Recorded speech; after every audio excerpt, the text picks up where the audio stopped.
किसी भी शहर में रिहाइश इख्तियार करते वक्त आप किन सहूलियात और ज़रूरियात को मद्देनज़र रखते हैं? यकीनी तौर पर पानी, बिजली, गैस की ज़रूरत को और अमन व अमान की सूरत हाल को और उस शहर की मुआशी सूरत हाल को। क्या आप जानते हैं कि पाकिस्तान के सबसे बड़े शहर कराची का शुमार दुनिया के उन 5 शहरों में होता है जो अब रिहाइश के काबिल नहीं रहे। ये हम दावा नहीं कर रहे, ये EIU की ग्लोबल लिवेबिलिटी रिपोर्ट का जो इंडेक्स है 2023 का, वो बताता है। कराची में जो लोग रिहाइश इख्तियार करते हैं उनको लाइन का पानी नहीं मिलता, उन्हें पानी ख़रीदना पड़ता है। यहाँ पे इंफ्रास्ट्रक्चर की बात की जाए तो सड़कें टूटी हुई हैं, घंटों ट्रैफिक जैम रहता है। अमन व अमान के मसाइल भी इस शहर में खासे रहते हैं, यानी कि आए दिन मोबाइल फ़ोन्स छीने जाते होंगे, डकैतियाँ होती हैं और इस तरह के कई जराइम हैं जो इस शहर के अंदर होते हैं। इसके अलावा अगर मुआशी सूरत हाल की बात करें तो अब ये शहर महंगा होता जा रहा है। यहाँ पे रहने के लिए आपको अगर बिजली ना हो तो जनरेटर का इस्तेमाल करना पड़ेगा। जो बुनियादी ज़रूरियात हैं वो यहाँ पर ख़ासी मुश्किल से मिल रही हैं। इसके अलावा इंफ्रास्ट्रक्चर की बात की जाए तो कराची में अगर बारिश हो जाए तो सड़कें ज़ेर-ए-आब आ जाती हैं, सड़कों का हाल बहुत बुरा है, जगह जगह गड्ढे हैं, मरम्मत के काम उस तरह से नहीं होते जिस तरह से पहले होते थे। जो पहली तामीरात हो गई हैं उनको दोबारा से रिपेयर नहीं किया जा रहा है। जो ओल्ड सिटी एरिया हैं या ऐसी बस्तियां हैं जो कि बहुत कंजेस्टेड हैं तो वहाँ भी सहूलियात नहीं मिल रही हैं, तो इस वजह से यहाँ पे रहने वाले ख़ासे मसाइल का शिकार रहते हैं। और यही वजह है शायद कि अब कराची को रिहाइश के काबिल जो शहर है वो नहीं रहे, उनके अंदर दर्जाबंदी हासिल हो गई है।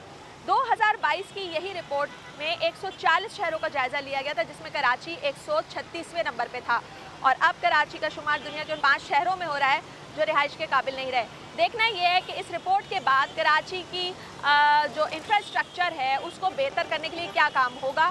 यहाँ सेहत के मसाइल भी अपनी जगह हैं क्योंकि इतना बड़ा शहर है, ट्रॉमा सेंटर्स और इमरजेंसी और अस्पताल उस तरह से नहीं है।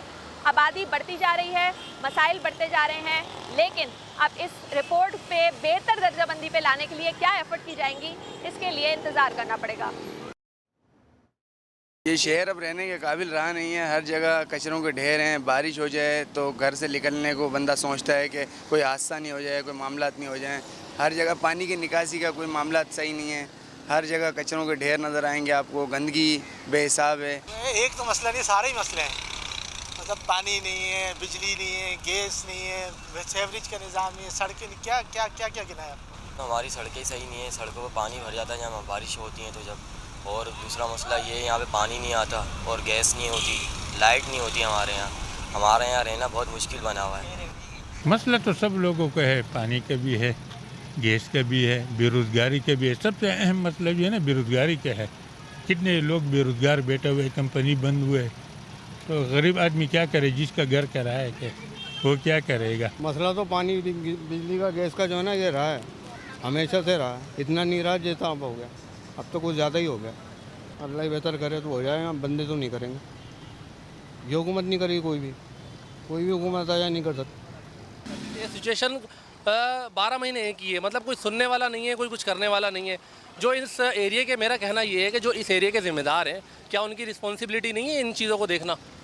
ये जो होता है वो लोग इसका बजट खा रहे हैं, ले रहे हैं, सब कुछ हो रहा है ना, तो ये बेसिक काम होते हैं। कराची शहर रहने के काबिल हो सकता है अगर उस पर तवज्जो दी जाए। बहुत अच्छा शहर है, देखें यहाँ पे तो लोगों को रोज़गार इतना मिलता है, इतने दूर से तमाम मुल्क से लोग आके कराची शहर ये जो है रोज़गार मुहैया करता है। बहुत अच्छा मुल्क है। अगर इसमें रहने की तमाम सहूलियात दिया जाए, गैस की फराहमी हो, बिजली की फराहमी हो, रोड सही हो। सबसे बड़ा मसला तो यहाँ पर रोड का है। आप किसी भी जगह कराची में चले जाएँ, देखें आपको रोड की फराहमी नहीं, सही रोड नहीं है, टूटी फूटी रोड्स मिलेंगी आपको, कहीं भी रोड जो है ना वो सही नहीं मिल रही। पीने का पानी भी हमारे को ख़रीद के पीना पड़ता है और टैंकर भी हमारे को डलवाना पड़ते हैं, इस्तेमाल के पानी के नहीं है। बिल होगी तो काम होगा ना, बिल ही नहीं है मेरे ख्याल से। अब देख लें ना, आप यहाँ का हाल देख लें, सेवरेज का निज़ाम देख लें, बारिश सरस सी हो जाए कितना पानी हर जगह कीचड़ बन जाती है, ये बन जाता है, सब यही हाल है, सारा पूरे शहर का यही हाल। तो बेबसी तो उसी वक्त औरत एक महसूस कर लेगी जब उसके बच्चे गर्मी से स्कूल से आए हैं, उनके बाद ठंडा पानी वो नहीं पिला सकती, लाइट नहीं आ रही, 6-6 घंटे से लाइट नहीं है, बच्चों को पंखा नहीं है, स्कूल से आए हैं, तो बेबसी तो उस वक्त ही औरत महसूस कर लेगी अपने बच्चों के लिए और शहर में रहते हुए कि बहुत परेशानी है। ख़ासतौर पर औरत बहुत बेबसी महसूस करती है। अक्सर लोग कहते हैं या खुदा हमारे पास इतना पैसा हो कि हम इस मुल्क को ही छोड़ के चले जाएँ, इस शहर को छोड़ जाएँ, कहीं चले जाएँ।